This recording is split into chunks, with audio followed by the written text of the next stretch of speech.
Hey everybody, it's Susan Lindner. I am your host of the Innovation Storyteller Show, and we are back with another exciting episode. We are taking a look at a different way of thinking about innovation from the social perspective. So I'm joined here by my fellow social engineer. I'm kidding. I'm joined here with a different perspective, not from the United States, but from the UK. Somewhere better. Oh, ouch. Oh, It's Rock'em Sock'em Tuesday. And we're about to dive in. So please allow me to introduce you to my guest today, Liam Black, who has founded and led a dozen social purpose businesses in his career as CEO and chairman, investor, and mentor extraordinaire. He sits on the boards of two purpose-led businesses, the Conduit and Togetherall, and mentors a range of leaders from social entrepreneurs running grassroots social enterprises to C Suite execs in huge and complicated companies. Liam's latest book, How to Lead with Purpose, Lessons in Life and Work for the Gloves Off Mentor.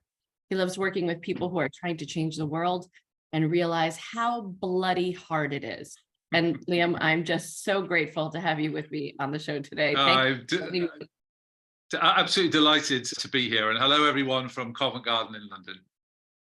Covent Garden. Yes, we were just prior to the podcast, we were just talking. My dad lived around Covent Garden. Actually, that's not fair. My dad lived in King's Cross during the war, which was a pretty seedy neighborhood during the day. That's not Covent Garden, darling. And yeah, that's a big switch. That's like Fifth Avenue to like out in the boonies, Brooklyn, right? Well, there's been a major regeneration of King's Cross. Your dad would not recognize it now. It is a very slick part of town. Well, I'm very happy to hear that because it was terrifying as a 12-year-old getting a lay of the land back in the 70s. Well, Liam, I'm so glad for you to join us today. And we're taking a different tack with our conversation. Typically, I'll interview lots of great innovators who bring to mind great breakthrough ideas in products and services, how they got them there. But we're looking through the lens of really redefining how corporate innovation and frankly, societal innovation is taking place through the lens of change, through the lens of social change, what we want corporate change to look like, and how business leaders can begin thinking about incorporating these ideas based on the trends that are happening in our cultures and in our societies around us, responding appropriately both to those shifts that customers and employees are demanding, and also the reaction to those changes on what might be called woke or driving too far or trying to drive a minority agenda. We want to be discussing some of these issues and how we actually change based on our purpose and really understanding the needs of all of the stakeholders involved in the innovation economy. So I'll dive in there, Liam. First, tell us, how did you actually get here? Give us a little bit of background beyond the bio that I read about how you got here and why you think it's so important to do this kind of work. Well, I'm Liam. I'm in my early 60s, live near London, grandfather of four, which I'm enjoying very well. And that's given me an additional incentive to think about how business can make a powerful, socially useful intervention in the world, because I look at these four small children and think they've got a lot of life left ahead of them, and I want it to be as good as possible. So I come from an Irish Catholic working class immigrant background. Grandparents and parents came to the UK, like a lot of Irish people in the 50s and 60s, to work on the building sites of London and the southeast. Very sort of traditional Irish working class upbringing. Thought I wanted to become a Catholic priest, bizarrely, and was saved from that by Maggie Sheehan, who I met when I was in my late teens, and we were married not long after that. And then for the rest of my life, I've been trying to, and I hope this doesn't sound to try to make a difference to the work that I did. And that began very much in the sort of traditional non-profit world. I ran homeless shelters, I ran feeding programs for street sleepers and so on. I was very involved in supporting the liberation struggle in South Africa through a friend that I had. But I began to get gradually more and more, moving into my 30s, dissatisfied with the sort of philanthropy model, and thought there's got to be a more sustainable way of doing this. And I would look at my colleagues in the private sector and think, if you can find something that you can sell that people want, that meets a need of theirs, not only can you meet that need, but you can also generate the surplus that you need to innovate and grow the organization. So with a couple in my sort of, it was about 33, 34, got involved with an organization in Liverpool in the northwest of the UK. And we began very mindfully to try and create a business model that would not only address a social purpose, which in our case was getting furniture into the homes of very impoverished families around the north of England, but would also create a commercial model that would enable us to generate the money we needed to pay everyone's wages and also profit in order to innovate. Launched that in 1994, was something of pioneers in the UK. Tony Blair got elected the year after we began that transformation. And then words like social entrepreneur and social enterprise entered into the sort of policymaking narrative of Britain. And then I wrote a first book. Sorry to interrupt you, Liam. At that moment, when you're helping impoverished families to get furniture, right? I mean, I worked in homeless shelters for years. I never thought about the furnishing component of a home, but it is what actually makes that box feel like a home. Well, it's completely. And if you're a mum with a small child and you haven't got a fridge to keep the milk cold or a cooker to heat it up, you're stuffed. And so the innovation that we had was partnering. We brokered partnerships between housing providers and us as the provider of those of that furniture with housing and homelessness organizations, and we were able to furnish thousands and thousands of homes for people, and to a certain extent, don't want to over egg it, change some of the government in order to be more efficient with the use of empty properties, particularly in the north of England, which in the late 80s, early 90s was a major problem. And we learned that we were very mindful about how do you innovate a culture, particularly in order to give equal weight to the brute commercial realities of manufacture, logistics, pricing, all of that good stuff, alongside we want to prioritize those who are most in need. I wrote a book at that time called There's No Business Like Social Business, which was an analysis of what we were trying to do. And one of the people who read that book was Jamie Oliver, who is fairly well known in the States, I think. He's a celebrity chef, writes cookbooks, has a lot of... I have a mad crush on Jamie Oliver. If you catch me scrolling late at night before bed, it's really just like how to make a 7-ingredient frittata that is going to change my world in the morning. Like, say that again. Frittata. A frittata. Lovely. That's what we'd say here, scrambled eggs. And anyway, Jamie read that book, and that began a conversation between myself and his organization, and very unexpectedly left Liverpool and came down to London to take over a big chunk of Jamie's world, which was at the heart of which were the restaurants. And again, trying to innovate a business culture where we had public-facing restaurants, where we'd have hundreds of thousands of people coming to eat, wanting a bit of the Jamie magic, at the same time as trying to embed in that culture opportunities for what I think in the States you call at-risk youth, youngsters coming out of prison on the streets and so on, and to exchange one gang for our gang. And our gang was not one that would abuse you or sell you drugs or have you end up dead or in prison. Our gang, with our gang leader, Jamie, would transform the world for you, skill you up and offer you a different community and a different network. We inspired copycat businesses all over the world. And I did that too.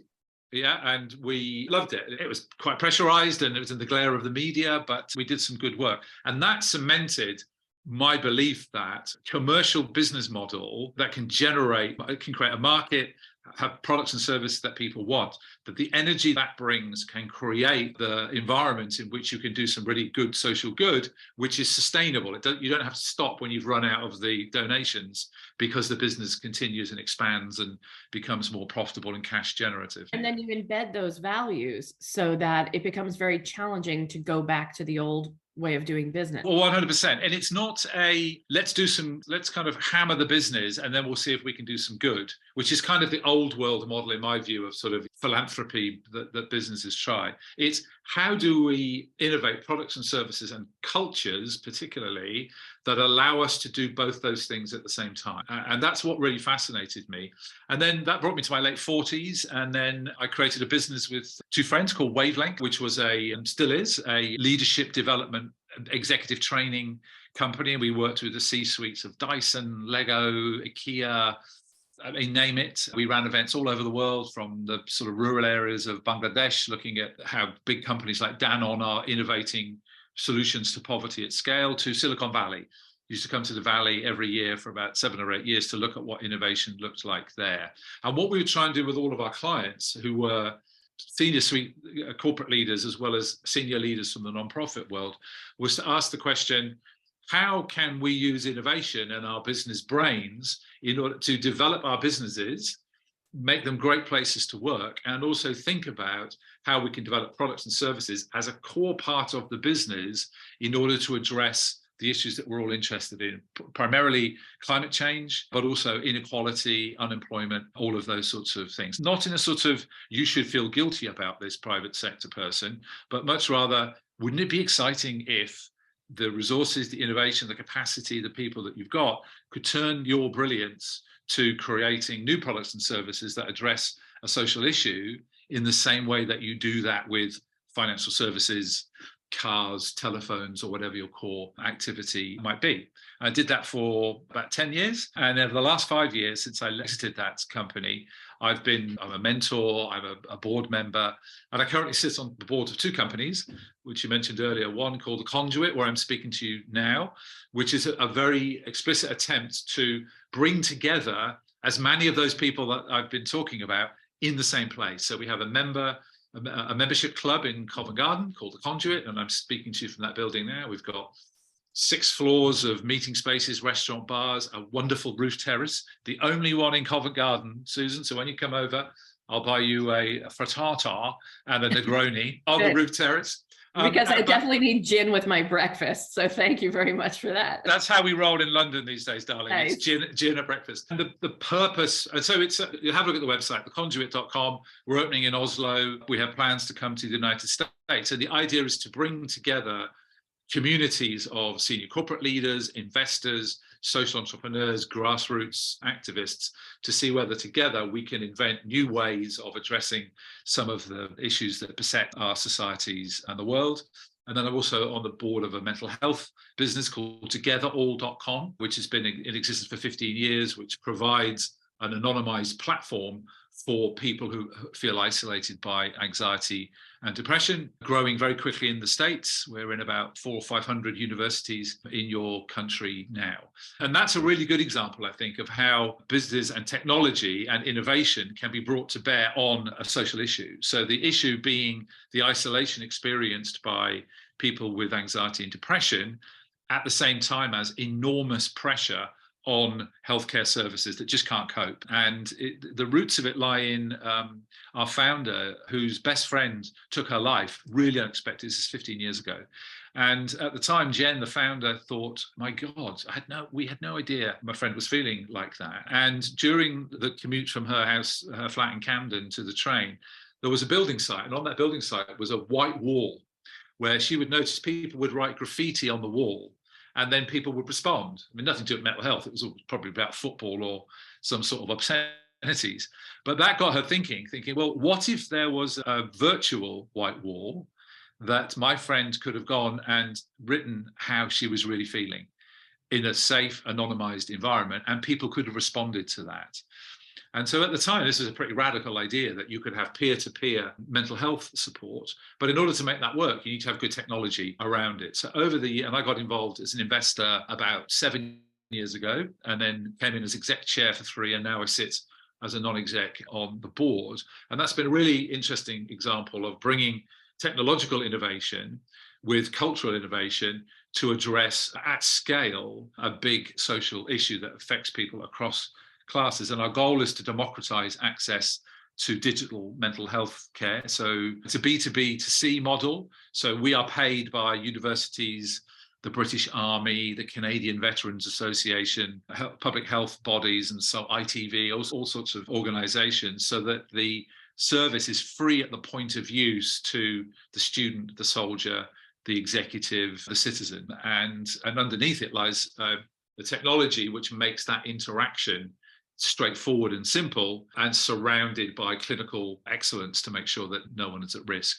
And so, so here I am in my dotage, Susan, still trying to experiment with how do we create business models that address these social issues. And in my mentoring, I work with some senior people at places like Jaguar Land Rover and Unilever and places like that, where there are senior leaders thinking about how do we move beyond a very banal sustainability CSR type model to be able to use the resources, the brains, the capacity, the innovation power that we have as a company to develop new products and services, which at the same time are having a really positive impact in society. So yeah, that's what I'm doing. When I'm not doing that, I'm rolling around on the floor with my grandchildren.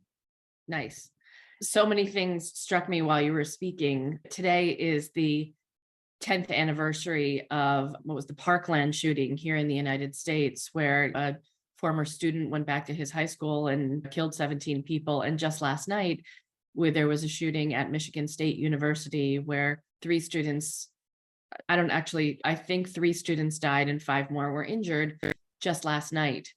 And that there is, to think about the mental health service that this technology is offering to students, because there simply aren't enough counselors on campus, right? There are 20,000 people on that campus, right, who have been affected directly or indirectly by what's going on. Technology will be the only way to help people manage that grief and that anxiety and that ensues after this event. And so we desperately need our corporate and academic and nonprofit leaders to think about how to bring these things together just to survive life. No, 100%. I mean, I don't want to get too, well, I'm not sure what the word is, but we literally are saving lives. I mean, people are not taking their lives because of the support that they get on our platform. And what's great about the technology is not only, to your point, there's simply not enough counselors to be able to do one-to-one, face-to-face counseling. There just aren't. There's no way that can grow. So it has to be technology, but the technology also allows people to do it anonymously. And so 6 out of 10 people who come onto our platform tell us that we are the first place and the first people that they have spoken to that they are really struggling. And this is everyone, soldiers, executives, students. And the reason being, if you're a student, if you wake up in university in Brooklyn and your mum and dad have slaved away to get you to university, the last thing you're going to say is, hey, mum, dad, I'm really struggling here. This is terrible. I'm lonely. I'm struggling. I'm stressed out. I slept with someone last night I probably shouldn't have done, and I got a bit pissed last week and I shouldn't have. You're not going to do that. For our listeners, right? As opposed to angry, which it means. Oh, yeah. Sorry. Yeah. Language problem. Yeah. I got inebriated. And so having somewhere where you can come on anonymously and say, hey, guys, I'm just feeling really bad here, that really works. And then also there's the reach of the technology. Because of smartphones, you can pretty much reach anyone in the world. And so one of the things that gladdened my heart so much when we got a report back to the board last year was that in Alberta, in northern Alberta, where there are very dispersed communities of Native Canadians, where there's just all sorts of social problems, and where particularly women are right down on the bottom of the pyramid with suffering a lot of abuse. There was a group that was set up by those women on their phones, and no one knew about it apart from us. And we didn't even know who they were. We just knew that they had logged on through our partner agency that enabled that to happen. And that's because of 2 things. It's because of the story that our founder got going 15 years ago about the power of peer-to-peer support as a way of addressing some of your deepest emotions and feelings, allied with the technology that allows someone really simply with a couple of clicks to be on a platform that they know is safe, that's moderated, where they anonymously can share how they're feeling, and more importantly, or not more importantly, equally importantly, give support to other people. Because one of our beliefs about supporting one another in our mental health struggles is that in me helping you, I help myself. It brings me out of myself. I'm able to give you support. And in the doing of that, realize I'm not alone. And actually, I do have something of worth to share, because you probably well know, one of the morbidities of depression is you feel useless and you haven't got anything to add. So a combination of the story and the technology enables us to reach thousands and thousands of people every minute of the day. And so in taking this into our corporate lives, we have the technology, right? To quote the Bionic Man. I remember that opening from the show as a $6 million man. We have. I always thought, why 6 million? Why not 5 million or 10 million? It's like 6-minute ads. I think it's pretty arbitrary. Okay. Sorry, that sidetrack. Yeah, it's good. So, and we can have a naming discussion at some point too. But it's a reminder that what are the consequences when we don't address these things at the corporate level? And I love what you said earlier when you were talking about some of your background of thinking, applying this what if thinking, not just to what if in terms of how we innovate the products and services every day. I mean, as the product managers and the chief innovation officers and their team members in this audience who are thinking, we're always in the what if mode. Yeah. But we don't often shine the flashlight on what if we could actually alleviate human suffering or climate suffering in the midst of our what if thinking. Like it always seems like a nice to have on top, but we're leaving so much money, so much opportunity, so much goodwill on the table when we don't include it as part of our design thinking or our foresight processes, or all the ways that we bring in really high-powered consultants to bring in and help us think about the blue sky thinking techniques, right? We know all the buzzwords around it, but if we just shifted, and I think this is a place that so many of us are going, especially in the midst of COVID and after COVID, is to look inward for a heartbeat, as opposed to constantly looking for market opportunity, right? Is we always ask the market, where's the market in pain? Where can I alleviate the suffering of the consumer, right? Of the person who's going to buy my stuff. Here in New York, we use the phrase, where is my customer bleeding from the neck? Like, this is a place, right? And there always the answer is be the tourniquet, not the vitamin. Make sure it's urgent. Make sure we're solving a market problem. Let's throw cash at it. Let's get it done now.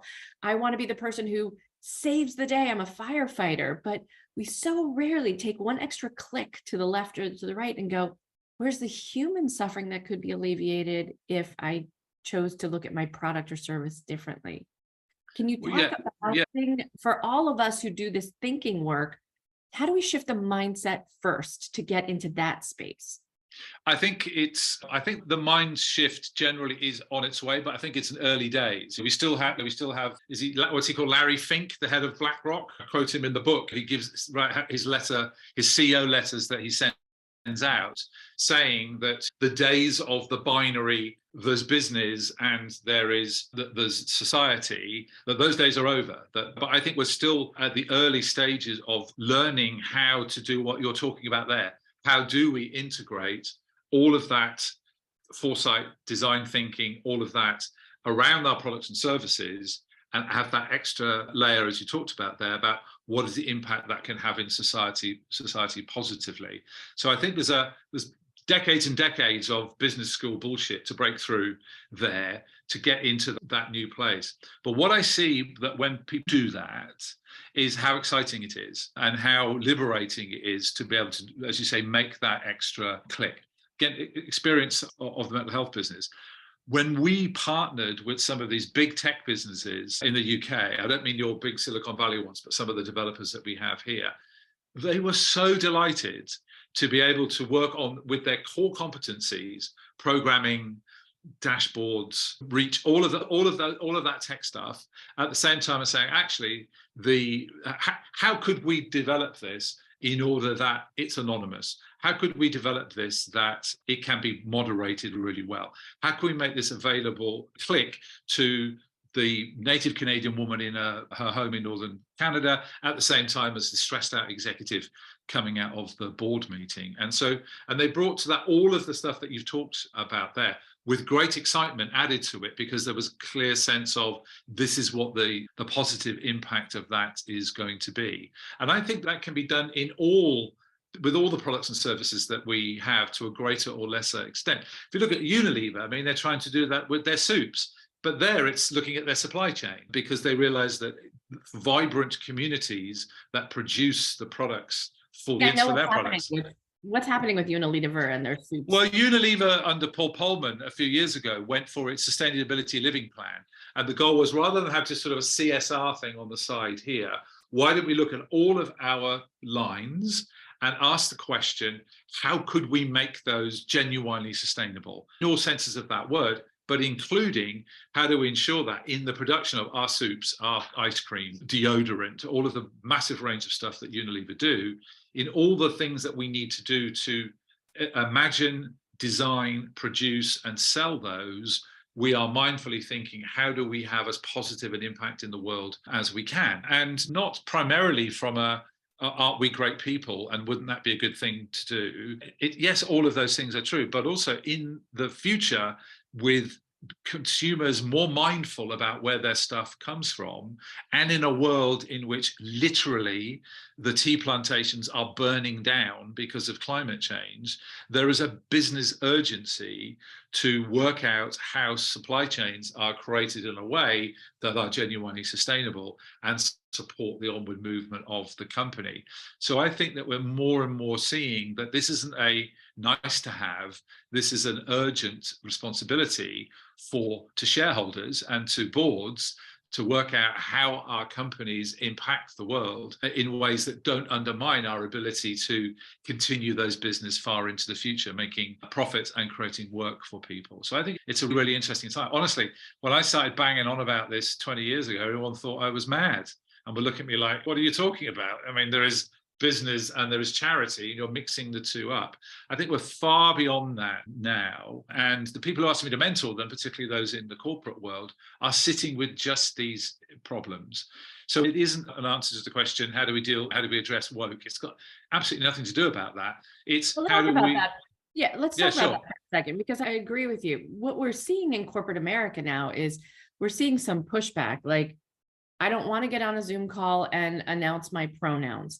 I don't want to get on a Zoom call and have to discuss, like, I want to get to the topics of the day as opposed to having to push forward and wondering if there's a Black Lives Matter agenda taking place in the midst of my call when I'm really trying to talk about my quarterly numbers, or whether or not my conservative shareholders and board members are going to believe that these desires to look at climate, sustainability, equity are just getting in the way of progress. Can you talk a little bit about, because I know that there are people listening who are going, I can't even mention these topics. They're still hot button, even though they need to be addressed. What's that balance, and what's the conversation? Because this is not just a show about innovation. It's a story. It's about the stories that we tell to help move progress forward. Yeah. So I think the challenges that you talk about there are probably more acute in the States than there are here, but they do show up.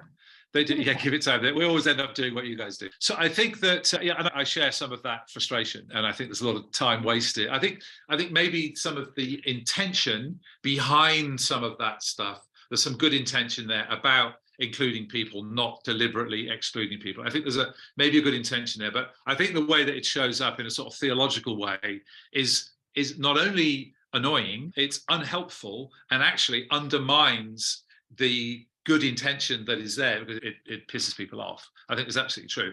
But I think the question isn't tell us what your pronouns are and what do you think about racial justice in the world. I think the question for business people is, if you're addressing your most conservative board member or activist investor, the question is, do we want our company to survive into the future and be profitable? Yes, we do. Do we want to have a culture in our business that attracts the best talent to us? Well, yeah, we do. Everyone can agree on that, no matter, because what's the other? No, we don't want to be a place where great talent comes. No, we don't want our company to survive in the future. Of course, we want all of those things. Well, one of the ways of doing that is to ensure that where we get our products from, our raw ingredients from, where we draw our people from, is as broad a base as possible so that we can get the best people and get the best products, best ingredients and supplies. If the places where we draw our supplies from are literally burning down and the price goes up, or we have to deal with the unrest that is happening and may well get worse in the future, that is bad for business. And so thinking about how we innovate our business models, our services, our culture, our products, in order to adjust to a changing world, some of whose other parts of it are really annoying, but underneath it are some really challenging business drivers for us. That's the question. And I think that the most conservative board member who would dream of telling you his or her pronouns would be very interested in how companies can deal with the range of challenges that we all face and can sustain profitable engagement in the world. So I think it's about where you start. And if you start where you agree with this theology about what the world is like, that's the wrong place. That doesn't go anywhere, I don't think. But if you come from how do we create genuinely sustainable businesses that, in order to take us forward, then I think that would unite your most radical shareholder with your most conservative one. But what is required, to your point, are the stories that are going to drive that forward. And if you look at what, say, Unilever has done in the way they have given voice to people in their supply chains who can say, well, look, if you want to buy our tea from Kenya in order to sell it in the United States, you are going to have to take seriously the fact that the climate is changing. And we can debate all day whether it's man-made or not. It clearly is. But that doesn't matter. The fact it is changing. It is demonstrably hotter, drier, more difficult to grow in East Africa. It just is. And so if you want to continue having your tea, we are going to have a conversation about how we engage with the world in a different way. And that's not woke. That is enlightened self-interest. And by the way, if you're able to do that, as Unilever have shown and Danone have also shown in the dairy work that they do, you are going to attract really good talent. And some of those woke young people who are very well educated and only want to work in businesses that are making a difference in the world, they will want to come to you. So I think there's so much opportunity and so much to be gained and won in changing some of the narrative, which doesn't mean that you have to stop being great at inventing things and get rid of the ways in which you have developed things in the past. It may have to change a little bit, but you are wanted. This isn't a job for the CSR, social responsibility people. This is a job for the core competencies of the company. And I think that's really exciting. Yeah, and the innovation team, right? And the innovation team, 100%. Yeah. So thinking about social responsibility as an innovation is, I'm thinking about some of the innovators like at Disney or NASA or really heavy manufacturing, right? That are creating products and services that we can't even imagine yet. Yeah. These are things that need to be invented. And then adding the layer of, forgetting the scientific complexity that goes into some of these pieces, but saying like, okay, we're going to figure out how to invent the flying car. Great.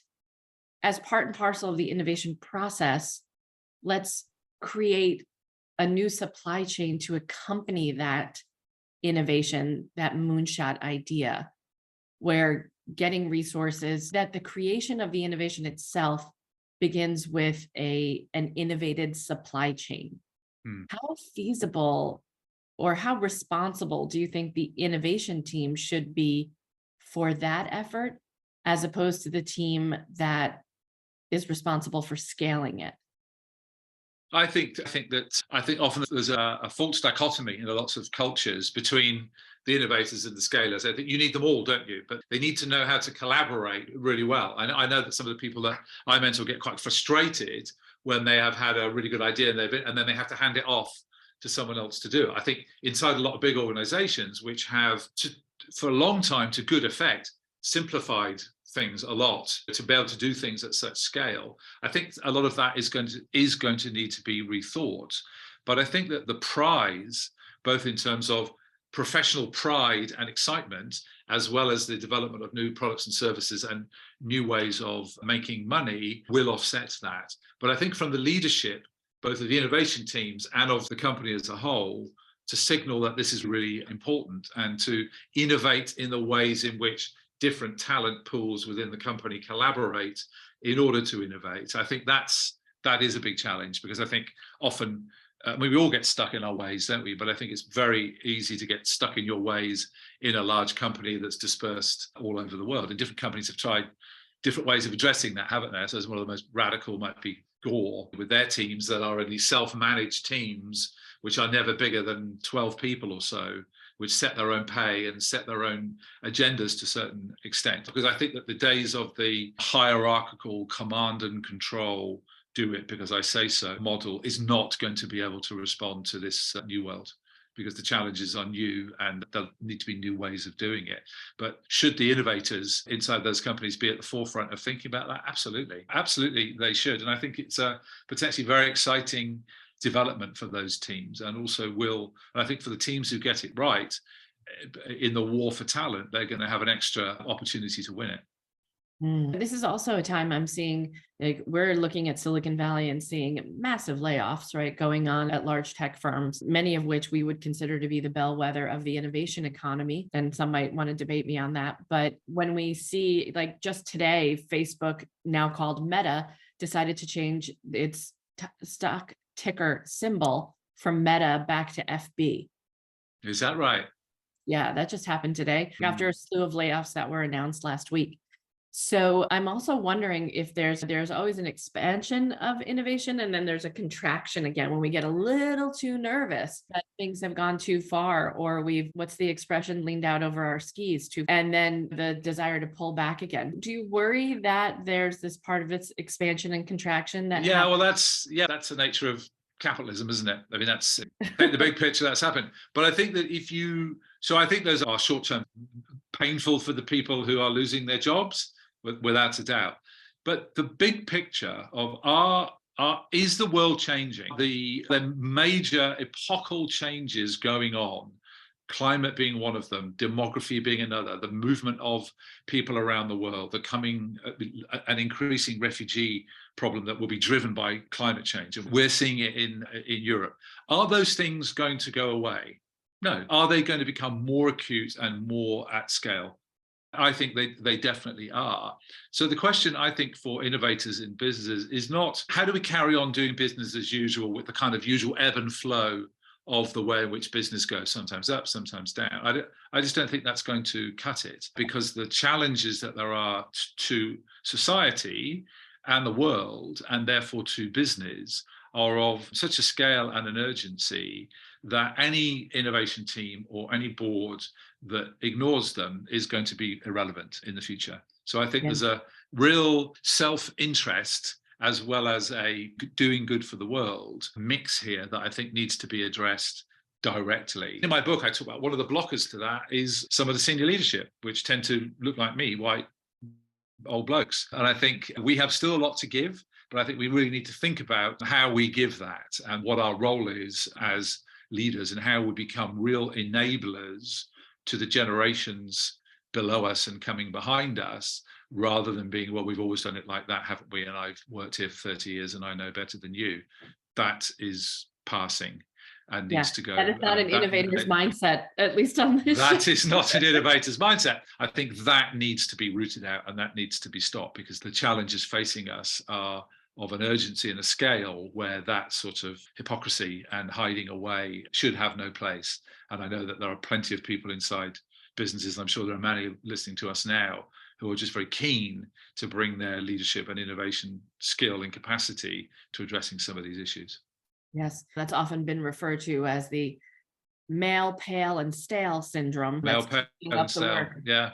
Yeah. I've got a cartoon in my book which is based on an actual conversation I had. The cartoon is called Meet Bill, and the first panel has a guy playing golf, and then the second panel has him turning to the viewer saying, "Hi, I'm Bill. I'm in my mid-50s and I work for a multinational. I've been here for 30 years." Second panel, and I realized that the way we lead has to change in these times of disruption. And then the final panel is he's driving off in his sports car with a bubble that says, "So I'm going to keep my head down for the next 3 to 4 years and get out with my pension and my shares." And I think there's a lot of that going on. And some of it's driven by fear. My formation was in a particular time, and things are changing now. And I think the getting upset about pronouns and all of that, which I think is a fad and that will pass, getting really annoyed about that might be a sign that we as older people are a little bit disturbed and a bit agitated, that we're in a world that we don't quite understand anymore. And I think that my book is saying to those guys, thought, hey, look, there's a great opportunity to take part in a really exciting next phase of the development of business, because business as usual is done, and don't be that guy. Yeah, I noticed that in chapter 6 of your book, right? In the theater of the performative male ego, which is surrounded Yeah. on either side by chapter 5, bullshit and bullying, and then following up with on loneliness and mental health. And I've been going through the book and realizing that like these steps, they aren't leading us to a happy place, right?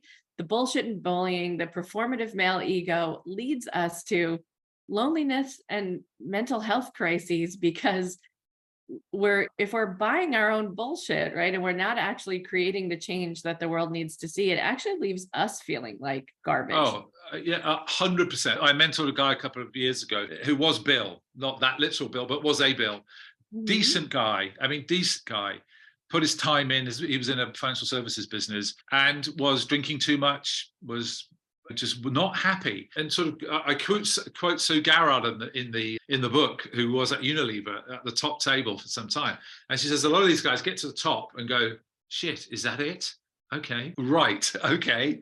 I thought it'd be a bit easier than this, but I've got all of this stuff to deal with. And I think that the cognitive dissonance that comes with understanding what you should be doing and need to be doing and not doing it for what may seem like good reasons, that cognitive dissonance is what leads to the loneliness, the anxiety, at a time in life where people should be really happy, should be at their happiest having had a great career. So I would say if there's any Bills listening to this, Bill, come on, there's a great opportunity for you. You're going to need to take some risks, but the potential rewards for your happiness, mental health, at ease with yourself, as well as what you might be able to contribute to the success of the business, and be able to look your very conservative board member or investor in the eye, the opportunities are terrific. But if you're not up for taking those opportunities, Bill, you need to get out of the way, because there's lots of people coming who want to. And I love how in the book you offer these kind of gloves off questions, because people think it's comfortable in the status quo. But to your point, it's really not, right? I mean, Really as humans, we are terrified of change. We know that the word change kind of oftentimes forces this huge rush of cortisol, the stress hormone, through the body when we're asked to do something that we've talked about on the show before, that takes you from master to beginner again. Yeah. And when you feel like you've reached a certain level, you've gotten a sense of mastery, whether it's over the innovation process, the politics inside, actually getting things to move, or you finally get a handle on the supply chain, which is no easy task in the midst of COVID, right? All of what drove us to insanity as a consumer, but also as a corporate leader. So somehow the status quo feels like it might be like a safe place to rest.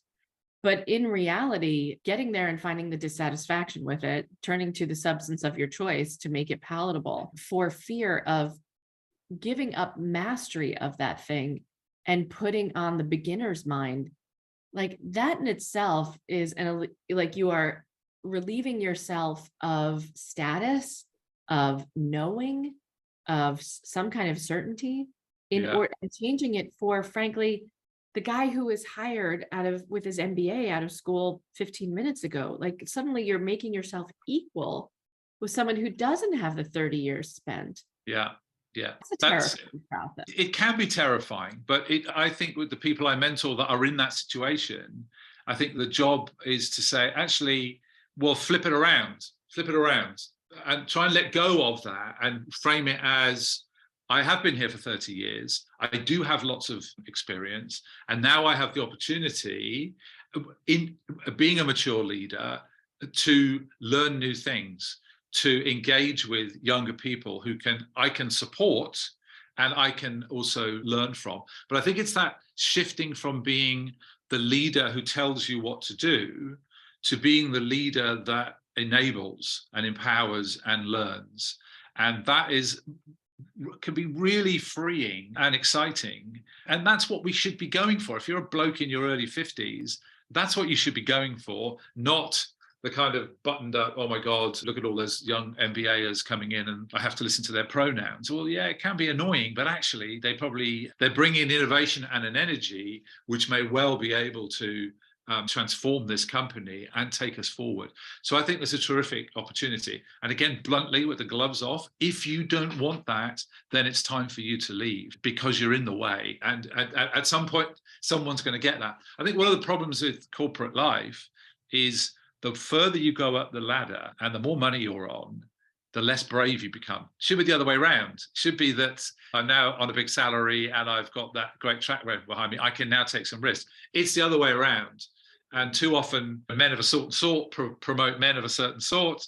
And then they have this, well, should we all just hold the line here? I just think that we need some innovation in, that's for sure. I end that chapter on performative ego, imagining I was the CEO of some of those companies. And I sent a memo out saying, look, guys, this is specifically in the area of trying to get more women involved in senior leadership, that guys, you have 18 months.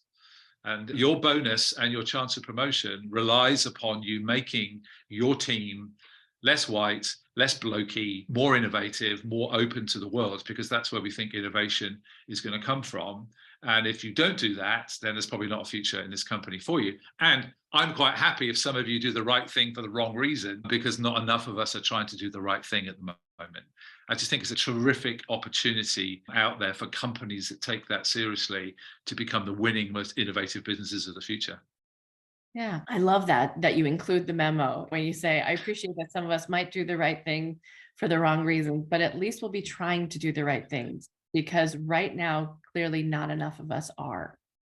Yeah, I'm sick and tired of, this is where the pronouns thing does annoy me, when you see the LGBT plus flag flying outside some of these businesses and people will say all of these words about diversity and inclusion, but actually nothing really changes inside the business. And I think we just need to move beyond that rhetoric to say, well, what does genuine diversity mean in all its forms, particularly diversity of thought? Because if, you know, who was it who said, someone famous, Rousseau or someone, if we're all thinking the same thing, no one's thinking.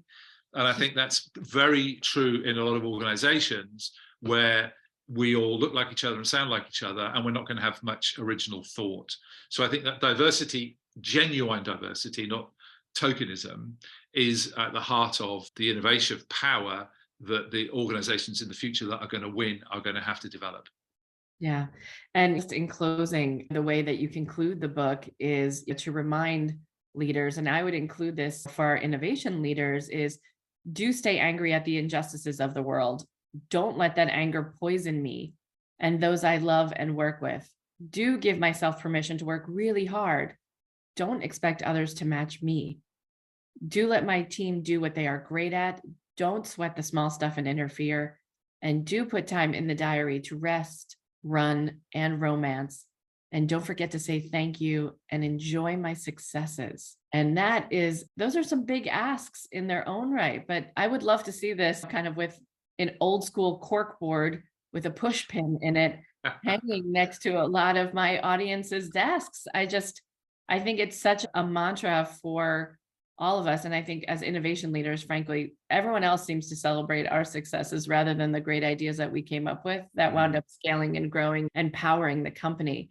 And I'll just say one other thing. I think what you're talking about is so important at the innovation stage, because when you plant the seed, when you're still at prototype, when you're still at idea, and then you scale it, you have no other choice but to bring that beautiful kernel of change with it as it scales.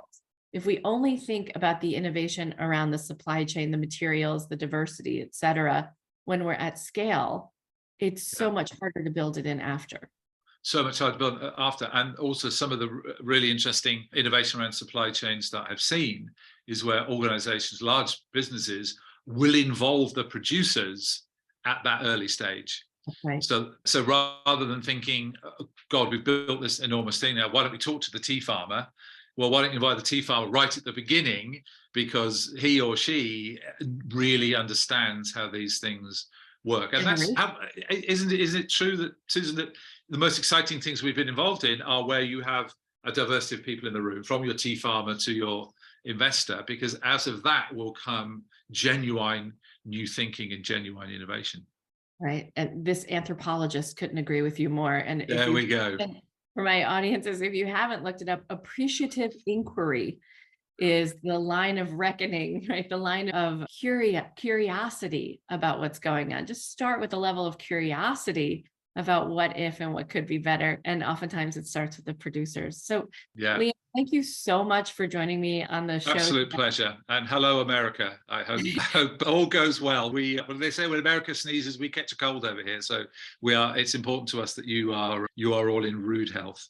Well, in rude health, it's funny. I got an email from an Indian publisher that said to me, I hope you're in the pink of your health. And I was like, I have no idea what that means, but I hope I am too. Yes. Well, I don't know whether you've heard the expression "in the pink." Maybe it is in the pink of health, but when it's used over here, it's how you feel. Oh, I'm in the pink. It means I'm doing really well. It's one of our strange aphorisms that doesn't travel well. That's so amazing, because I think it's a little too close for most Americans to hear I'm in the red, which is not a good thing. That's not a good thing. That's not a in good the thing. Pink sounds like it's right on the borderline. It does, yeah. So just say, I'm very well, thank you. Yeah, well, you know what? It's Valentine's Day today that we're recording this lovely thing, and I will be in the pink all day. So thank you. Fantastic. That's an absolute pleasure. Thanks for having me on, and good luck everyone with your innovation journeys. Yes. And so where can people find the book, Liam? Where do you want to direct people? You can get it from Amazon, How to Lead with Purpose by Liam Black. I don't know if Waterstones, it's on the Waterstones, it's on bookstore.org, but it's on most of those platforms. And if you can't get it there, which you should certainly get it on Amazon, Practical Inspiration Publishing, which were the company that published the book, you can get it there too. And I hope people will buy it and read it and enjoy it. And it wasn't written to inspire people. I think inspiration only gets you so far. It was written to be useful and to be honest. And if that's what people get from it, then it was worth the writing. How to Lead with Purpose, Lessons in Life and Work from the Gloves Off Mentor, Liam Black. Thank you so much for joining me on the show today. Thank you.